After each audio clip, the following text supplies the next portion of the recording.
sa mga nagtatanong guys kung for sale ba to, yes, binibenta natin to guys. 2019 Honda CB1000R. Kung may hindi nakakalam guys, ang brand new price nito is 865,000. Ang accessories nito siguro mga worth 200,000.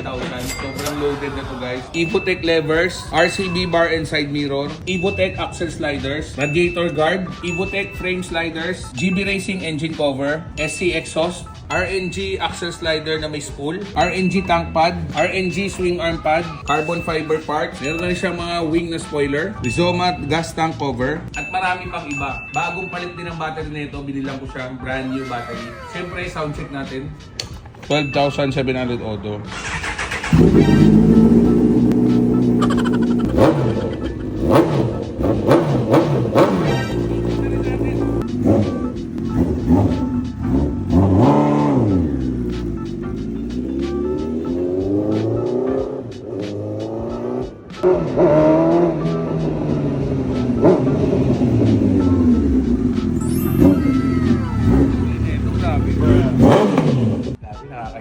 Sobrang ingay, sobrang tulit.